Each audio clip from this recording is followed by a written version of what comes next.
이리 오너라. 이리온 47회입니다. 이리온 스튜디오를 하다 보니 헷갈려 하시는데 이리온 스튜디오는 번호가 가고요. 합창을 했어야 되는데 선창을 하셨네. 이걸. 어떤 기준을 하냐. 이리온 스튜디오는 그냥 인쇄 잘 안 하는 자료 같이 모니팅. 그리고 그렇죠. 그 이리온 폰은 제가 자료 발간 계획이 있어요. 발간 계획에 따라서 매주 인쇄하는 자료가 있습니다. 그래서 그 자료 기준을 하고 있고 오늘 자료는 굉장히 매 분기마다 어닝 시즌 시작될 때 딱 하죠. 네. 원원찬 연구원의 어닝 시즌 프리뷰. 그래서 상당히 이걸 보시면서 데이터를 같이 보는 자료입니다. 그래서 이 자료 역시 뭐 저희 홈페이지에 오시면 프린트하실 수 있는데 하셔가지고 같이 보시는 게 가장 좋아요. 방송 안 들으셔도 돼요. 그냥 심하게 말하면 보시고서 업데이트하는 걸 같이 하자는 의미니까 말씀드리고 싶고 아무래도 실적 시즌에 시장과도 관련되니까 뭐 지수가 맞아요. 오른다 내린다 무슨 옳고 그름 뭐 이런 거 하지 말고 나는 강세론자고 나는 낙관론자고 당신은 비관론자고 이거는 정말 의미 없는 얘기예요. 지금 강세론자도 아주 강한 강세론자가 있을 거고 약한 강세론자가 있을 거고 우리가 궁금한 거는 지금 실적 시즌이고 실적 시즌에 지금 뭐가 포인트냐 이거를 오늘 좀 잡아보도록 하겠습니다. 먼저 인사하겠습니다. 유세윤 인조입니다. 안녕하십니까, 송치호입니다. 초기 단계에 있는 기업과 초기 단계인 사람한테 관심 많습니다. 오늘 또 EQ 프리뷰 매우 기대하고 있습니다. 네, 퀀트 염동찬입니다. 네. 초기 단계를 하고 싶은데 우리 송치호 연구님 요새 실적 시즌이어서 업데이트하느라고 기존 자기 저 한진카를 중심으로 지금 지금 뭐 업데이트하고 하나 있어요. 맨날 요새 업데이트 하고 있죠. 할 일은 해야 되니까 네. 이해해 주시고 1부서부터 하죠. 결자 해지. IT가 네. 풀어야 된다. 예. 네, 맞습니다. 왜 결자 해지 IT가 풀어야 된다 이런 말을 했냐면은요. 아마 그 저 위클리 자료 나오는 거 보시는 분들은 너무 많이 들으셨을 거예요. 지겨우실 거예요. 실적 떨어졌고 IT가 끌고 내려왔다 이 얘기를 너무 많이 드렸는데 저는 좀 재밌는 거는 이제 그 위클리에서 안 보여드리는 데이터 위주로 그리고 좀 시계를 길게 가져가서 말씀을 드리면은 연간 실적에 대해서 이렇게 정리를 해놨어요. 연간 영업이익이랑 순이익을 이렇게 보시면은 깜짝 놀라실 텐데 작년에 실적 좋았다는 거는 다들 아실 거예요. 2018년, 17년 되게 좋았죠. 사상 최대 영업이익을 2년 연속 경신을 했는데 문제는 2019년에 그러니까 예상치가 확 고꾸라졌어요. 한 6개월 전만 하더라도 2019년 뭐 영업이익 코스피 200 기준으로 200조 원 정도 나올 거다라고 예상치가 나왔었는데 지금 150조 정도밖에 안 나오고 순이익은 있습니다. 100조 깨지려는 것 같아요. 그쵸. 그런 얘기까지 나오고 있습니다. 사실 순이익 같은 경우에는 원래 뭐 2018년에 약간 사상 최대치는 아니었어요. 약간 내려왔었거든요. 그렇다고 하더라도 뭐 순이익 다시 뭐 100조 시대로 들어올 수도 있는 거 아니냐. 뭐 이런 자료에 얘기 나오고 있는 보면은 거죠. 올해 연간 영업이익이 올해 들어서만 19.1% 하향 조정됐는데 맞아요. 그 삼성전자가 기여한 게 어느 정도야 거기? 거의 다죠. 한 4분의 3 정도라고 생각을 하시면 됩니다. 이게 삼성전자랑 아까 그 코스피 200 영업이익이 19% 정도 하향 조정됐다고 말씀드렸잖아요. 삼성전자랑 하이닉스 빼면 8% 하향 조정됐습니다. 거의 뭐 숫자가 절반 밑으로 이렇게 줄어드는 11%가 거죠. 11%가 그거네. 그렇죠. 11%가 삼성전자랑 하이닉스 영향이라고 보시면 되는 거죠. 50조 원이 떨어졌는데 뭐 30조 원 이상이 뭐 삼성전자랑 하이닉스 영향이다라고 생각을 하시면 될 것 같아요. 그러다 보니까 이게 제 생각에는 2019년 실적 많이 떨어졌는데 2020년 거는 아직 안 낮춘 것 같아요. 그러다 보니까 실적으로만 보면은 되게 V자로 반등하는 것처럼 2019년도에 안 좋아졌다 2020년에 확 좋아지는 걸로 나오는데 사실 잘 모르겠습니다. 2019년 하반기 실적이 좀 올라갈지 아니면 2020년 실적이 약간 내려올지 그거는 좀 정확하게 확인을 좀 해봐야 될 것 같고요. 지금으로 보면은 사실 1분기 실적 같은 경우에는 되게 실적 잘 나오는 시기예요. 과거 보면은 이게 한국 애널리스트들 같은 경우에는 굉장히 뭐 전 세계적으로 그렇지만 긍정적인 사람들이다 보니까 예상치 대비 실적치 보면은 보통 예상치가 100 넘은 경우, 예상치보다 실제가 100 넘는 경우가 그렇게 많지 않아요. 모든 분기 평균 하면은 한 92 정도 되거든요. 근데 1분기는 이 평균보다 낮은 경우가 거의 없었습니다. 한 10년 동안 한 번 있었죠. 대부분 이렇게 평균보다 높게 나오는 때가 이렇게 1분기예요. 왜 이런 일이 일어나느냐? 4분기 실적이 항상 안 나오거든요. 4분기는 예상보다 잘 나온 적이 한 번도 없어요. 왜 그러냐면은 뭐 늘 말씀드리는 건데 연간 사용한 뭐 비용 같은 경우에도 다 한 번에 연말에 반영하기도 하고 충당금도 쌓아야 되고 그 다음에 사업부 손실 처리 같은 경우도 해버려야 되고 이런 이슈가 있다 보니까 연간 영업이 4분기 실적은 항상 안 나오고요. 4분기 실적이 안 나오면은 애널리스트들이 이제 1분기 실적까지 같이 낮추죠. 그러다 보니까 낮아진 눈높이에서 시작하는 야, 그림 7과 그림 8을 보고 있으면 요번 우리 1분기에서 지금까지의 어떤 EPS 추정치 하락률은 정말 기록적인 상황입니다. 맞아요. 지금 거기다가 또 이렇게 2017년, 18년까지 얼마나 또 좋았습니다. 그러다 보니까 역대급으로 이렇게 떨어지는 게 신경 쓸 수밖에 없는데 사실 저는 이 3월 중순까지만 하더라도 이제 좀 괜찮아지지 않을까라고 생각을 했어요. 항상 그래왔으니까 1분기 실적은 항상 잘 나왔었고 4분기 실적 반영되는 게 한 3월 중순까지였으니까. 근데 올해는 오히려 3월 중순 넘어가지고 더 빨리 떨어졌어요. 이게 삼성전자 실적 발표 전에 마지막으로 좀 영업이익 하향 조정이 좀 반영됐었던 것 같습니다. 그러면서 이제 2019년 추정치는 과거와 다르게 4월 달까지도 지금 하향 조정이 지속되고 있는 상황인 거죠. 제 생각에는 이거 좀 너무 심한 거 아니냐라는 생각이 좀 들고 있어가지고 오히려 지금부터는 좀 반대. 근데 우리가 이걸 있는 그대로 우리 섹터 담당자랑 얘기를 해보면 결국 우리가 1분기에 1, 2분기 상반기에 있을 삼성전자의 실적이 무너진 게 일회성이냐 아니냐도 중요한 거예요. 반도체가 안 좋은 것도 맞지만 우리가 뉴스플로우로 보건대 여러 가지 어떤 디램 불량 이슈도 있는 상황이잖아요. 그러면 이게 보통 일회성 이슈가 끝나고 났을 때는 기저효과도 존재하기 때문에 그런 것도 좀 반영된 거거든 이게 지금. 꽤 반영이 된 거죠. 그러니까 내가 봤을 때는 그래서. 뒤에 있는 얘기부터 그러면 삼성전자 말 나온 김에 이렇게 실적 나온 거 말하고 할까요? 그 8페이지에 있는 그림 13번인데요. 지난주 금요일날 삼성전자랑 이제 LG전자랑 잠정 실적 발표가 됐었잖아요. 일각에서는 삼성전자 그때 컨센서스가 한 7.1조 원이었어요. 뭐 당연히 좀 덜 낮춘 분들도 계셨으니까 그랬는데 실제로는 한 6.2조가 나온 거죠. 실제 직전까지 좀 갔다 왔던 사람들 나중에 갔다 온 거 컨센 해보면 한 6.6조 정도 나왔지. 맞습니다. 이게 왜 그러냐면은 이제 가장 컨센서스 높게 제시한 분이 11조였어요. 누구냐? 업데이트를 안 했겠지. 하향 조정 안 하신 거죠. 그러니까 업데이트를 안 한 진짜 거지. 두 자리 놔둔 거야 실적 올 때까지? 둘 때까지 놔두신 그거 거죠. 빼줬어야지 최대값은 그거는. 어쨌든 이제 보통 컨센서스 계산할 때는 최대가 최소가 빼고 이렇게 평균하니까 뭐 하기는 하는데 어쨌든 수치로 찍히는 거는 11조까지도 이렇게 해놓은 분이 계셨던 거고 뭐 가장 낮게 보셨던 분이 한 6.1조 정도 봤으니까. 누구지 알아 나는. 그것보다는 약간 고자는 봤어. 최근 갔다 와서 최근 나온 거야. 근데 맞췄다고 좋아하던데. 그래요? 5조까지도 이렇게 얘기하시는 분들 계셨었잖아요. 6조 깨진다고. 그러니까 막상 나오면 5조 후반까지도 이렇게 했는데 그 정도까지는 아니었다 정도로 보시면 될 것 같고요. 이게 두려운 게 뭐냐면 이게 혹시 일회성 비용 반영 안 된 반도체 순수한 걸로만 이 정도 빠진 거냐? 이게 고민인 거지. 만약 그러면은 말일라 이제 삼성전자 이제 실적 까서 보여줄 텐데 그러면 한 번 더. 맞습니다. 그게 아니면은 사실은 일회성이 좀이라도 들어간 거 2천억이든 뭐든 들어갔으면 이거는 와우 만세지. 가격이 워낙 아직도 좀 안 좋고 그러다 보니까 이슈가 있기는 하는데 어쨌든 삼성전자는 뭐 최악보다는 약간 높은 거 정도로 나왔다 이렇게 보시면 될 것 같고요.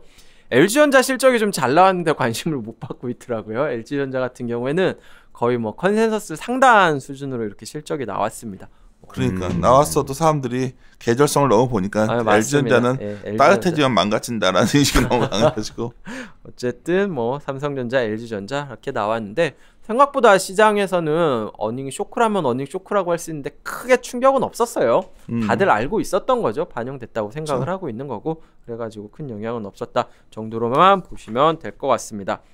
다시 한번 말씀드리지만 뭐 삼성전자랑 하이닉스랑 이 두 개가 너무 실적을 많이 끌어내리고 있는 상황인 거고요. 지금 분기 실적으로 보면은 완전 레벨 자체가 많이 낮아져 있는 상황입니다. 2018년이랑 2019년이랑 분위기 자체가 너무 달라요. 그러다 보니까 200조 뭐 이렇게 영업이익 코스피 200 기준으로 뭐 얘기 나오는 거는 이제 완전히 물 건너 간 것처럼 지금 인식이 되고 있다라고 생각을 하시면 될 것 같습니다. 지금 1분기 작년 1분기에 한 49조 원이었거든요. 영업이익이 실제로 찍힌 게 지금 추정치가 1분기가 35조 원이에요.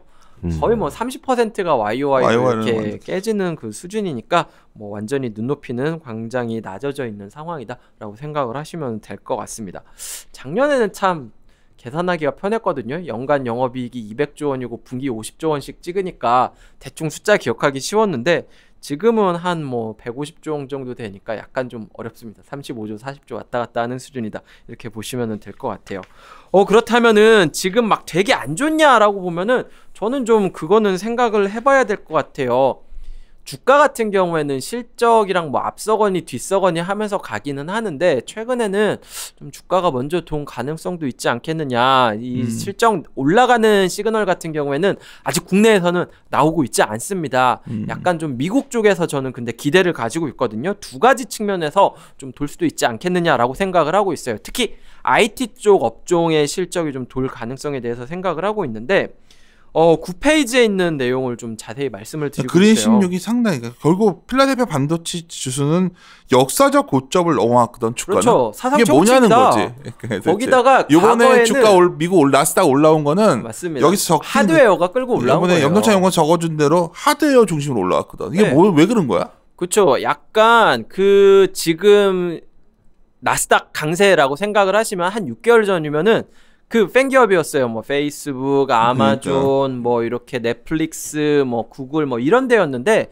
지금은 한 3개월 정도는 아니라는 거죠. 반도체라든지 뭐 하드웨어라든지 뭐 이쪽 기업들이 이렇게 끌고 올라오고 있습니다. 근데 말씀드리고 싶은 게 뭐냐면은 필라델피아 반도체 지수랑 미국 반도체 업종 EPS랑 보면은 거의 똑같이 가요. 이건 당연한 거잖아요. 이렇게 주가가 이렇게 올라가면 그렇지. 실적도 올라가고 거의 비슷하게 하는데 물론 그 시차는 존재한다는 거죠. 주가가 먼저 꺾이는 때도 있고 주가가 먼저 돌 때도 있었는데 지금 같은 경우에는 주가는 돌았고 실적은 돌지 않았다.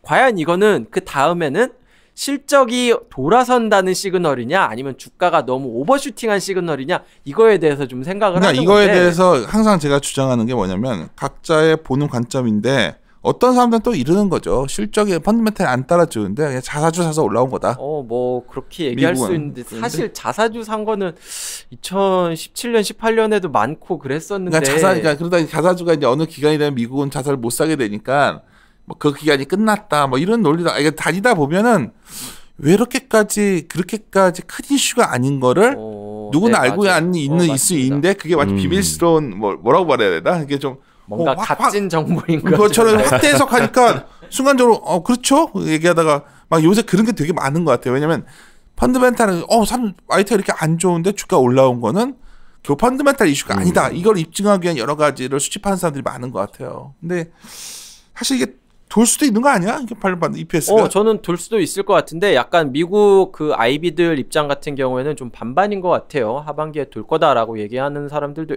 얘기하는 그 회사도 있고 아직은 좀 아니다 시그널이 안 나온다라고 하고 있는 회사도 있는데 뭐 어쨌든 반도체 지수는 반등을 했고 시장에서는 좀 더 이상 안 좋아지는 것보다는 좀 좋게 생각한다는 거다. 이렇게 미스터 마켓을 믿는다면은 좀 시장이 겸손하게 받아들인다면은 좀 돌 가능성도 지금은 생각해야 되지 않겠느냐라고 말씀을 드리는 거죠. 이게 구성의 차이도 있는 것 같아요. 보면 이제 미국의 반도체 지수는 보면 우리나라는 메모리 반도체 중심이고, 맞아요. 그렇죠. 여기는 이제 CPU, GPU 업체들이 많이 들어가 있어서 어떻게 보면 그렇기는 하죠. 어떻게 좀 큰 사이클로 보면 큰 산업으로 보면은 비슷하긴 또 하나 한데. 그러면 내가 송채용한테 반말을 한다면 결국 데이터 센터랑 같이 들어가는 거죠. 그럼요, 같이 들어가죠. 네. 어떻게 보면 그게 뭐 전후 좌우의 문제지 같이 움직이는 부분이에요. 그렇죠. 사실 우리가 맡고 있는 부분을 절대 평가절하할 바는 없어. 맞습니다. 이 반도체에서도 좀 다양하잖아요. 사실 한국 업체랑 비교할 때 제일 잘 안 쓰는 것 중에 하나가 뭐 텍사스 인스트루먼트 같은 데인데 사실 그런데도 필라델피아 반도체 지수에는 좀 비중이 어느 정도 들어가 있고 이런 이슈를 생각한다면은 필라델피아 반도체 지수가 뭐 디램 가격 국내 업체들이랑 엄연한 상관성이 있느냐라고 보면은 생각보다 그것도 비슷하긴 합니다. 반도체 한국 EPS랑 미국 반도체 EPS랑 비슷하고 미국 반도체 EPS랑 미국 필라델피아 반도체 지수랑 비슷하고 뭐 이런 이슈는 있었던 거죠. 그런데 돌았던 거에 나는 오히려 전 세계 반도체 지수를 확 반영을 할게 이번 달 말에 전자가 실적을 그렇죠. 쪼개서 보여줄 때 결정 날 것 같아. 거기서 뭐 이 정도면 됐다 아니면 2분기까지도 좀 더 반도체가 더 안 좋아진 거 반영하냐 그 싸움 아니야. 근데 내년이나 올해 말을 바라보면 나쁘지 않기 때문에 나는 그 시기의 문제라는 생각이 계속 있는데 하여튼 오늘이 4월 9일이죠. 오늘 아침 그러니까 미국 시간으로 4월 8일에 그 뭐 이렇게 미국 IB에서 반도체 업황에 대해서 좀 안 좋게 얘기를 한 게 내용이 있었더라고요. 맞아. 그런데 오늘 영향 좀 실제로 받을 거야. 별로 반응은 없더라고요. 이렇게 뭐 마이크론이라 뭐 이렇게 안 좋게 얘기해도 이제 확 빠지는 구간은 아니고. 왜냐면 이렇게. 그 뉴스들이 계속 반복돼서 우리가 알고 맞습니다. 있는 뉴스니까. 특별한 내용은 아니고 하니까 뭐 그렇다면은 뭐 실적 바닥이 지나고 있는 거에 대해서 시장이 공감하는 게 아닌가라고 생각을 하고 있는 거죠. 두 번째 이것도 의미 있었죠. 이거는 진짜 의미 있는데요. 저는 이 ISM 지표 중에서도 저는 특히 신규 주문 데이터를 봐야 뉴 된다고 오더라고 생각을 이게 해요. 제일. 네, 맞습니다. 왜 그러냐면은 이 ISM이라 제조업 지수라는 게 그러잖아요. 제조업 업체들의 구매 담당자들이 경기라든지 구매를 늘릴 거라든지 이거에 대해서 어떻게 생각하는 거에 대해 서베이를 한 건데 신규 주문이라는 거는 이 구매 담당자들이 신규 주문을 늘려야겠다라고 생각하는 사람들이 늘어난다는 거잖아요. 신규 주문 데이터가 잘 나왔어요, ISM. 근데 과거 데이터를 보면은 이런 일이 벌어지고 어떻게 변하느냐? 한 2달에서 3달 정도 시차를 두고 한국의 수출이 늘어납니다. 지금 한국 수출 같은 경우가 2016년 이후에 가장 안 좋은 수준까지 YOY로 내려왔어요. 근데 ISM 제조업 지표는 한 3개월 전에 바닥이었다는 거죠. 그렇다는 얘기는 뭐냐? 지금부터 돈다면은 좀 한국 수출 역시 좀 돌 가능성이 있지 않느냐라고 생각을 한다는 거고요. 그러다 보니까 ISM 신규 신규 주문이랑 이 한국의 12개월 포워드 EPS랑은 되게 비슷한 궤적을 그려왔었거든요. 상당히 비슷하네. 그림 18 보시면 ISM 뉴 오더랑 코스피 EPS는 거의 뭐 이거 뭐 어떻게 보면 당연한 겁니다. 한국은 수출 위주의 국가기도 하고 미국에서 이렇게 뭔가 주문을 넣고 수입을 한다는 거는 한국 입장에서는 수출이 된다는 거니까 좀 의미가 있을 거라고 생각합니다. 우리가 이제 매크로 데이터랑 기업 실적을 연동할 때는 그 그림으로 보면 되게 그럴듯해 보이던데 또 안 맞는 구간 있죠. 그 사실 막상 이거 회계식 돌려보면은 알수케 엄청 낮고 그런 거 알지? 그쵸. 막 20% 나오고 그래. 이게 근데 또 0.1 그래서 다 잘해 못 넣어. 이 시차 이렇게 계산하고 하면은 좀 나아집니다. 왜냐면은 이렇게 내가 웃긴 얘기로 신규 주문이랑 있으니까. 우리가 실러의 P를 엄청나게 대단하게 보지만 실러가 원래 그 30년 쓰다가 안 맞아가지고 10년 바꾸고 계속 논문 쓰기 위해서 계속 바꿔왔던. 20년 쓰지 않아요 요새는? 그러니까 뭐 맞을 때까지 하는 거지 뭐. 근데 이거 외에도 중국의 어떤 이번에 최진현 연구가 이제 뭐 녹음하겠지만은 우리 증시세 관련된 것들 그리고 중국 쪽의 서베이 지표들 좋아지는 거 감안하면 뭔가 EPS의 선행성이 있는 소위 맞아요. 서베이 지표들이 움직였대요. 서베이 지표가 원래 설문지니까. 좀 어떤 절대적인 어떤 기대감의 변화거든 이게. 그렇기는 한데 의외로 이게 되게 빨리 발표되고 선행성도 있어가지고 저는 맞아. ISM 제조업 지수를 너무 좋아해요. 내가 이거 말한 거야. 그래서 사람의 기대값이니까 맞아요. EPS도 기대값인데 이게 좀 빠를 경우가 있어요. 그래서 기대값이니까 빨리 집게 되는 거죠. 그래가지고 좀 많이 보고 뭐 이거 보는 김에 뭐 더 빨리 나오는 뭐 뉴욕 제조업이라나 필라델피아 제조업도 보고 뭐 그런 거죠. 결국은 이번 달 말까지는 되게 서로 조심할 것 같아요. 그러니까 너는 삼성전자 나올 때까지는 서로 눈치 보기 장세 오히려 좀 그런 느낌이어서. 하더라도 약간 미국 쪽에서는 돌고 있으니까 여기서 더 세게 안 좋게 볼 필요가 있느냐라는 게 제 입장입니다. 근데 분명은 나스닥이 치고 가는데 이게 결국 하드웨어로 치고 가고 있기 때문에 상당히 그것도 의미 있다. 지금 뭔가 맞아요. 왜냐하면 전에는 소프트웨어로 시장 한번 만들어 놓고 이제 인프라가 필요한 거야 지금 보니까. 그래서 우리가 수혜가 되는 이번에 나스닥이 올라갈 때 우리가 수혜가 될 수도 있다는 생각을 한번 가지셔도 되지 않을까. 그렇죠. 소프트웨어 올라갈 때는 사실 한국은 좀 그렇게 재밌지는 않았죠. 그렇죠. 한국이 그 국가는 아니니까. 우리 잠깐 1부 쉬었다가 2부 지나가도록 하죠. 잠깐 쉬었다가 가겠습니다.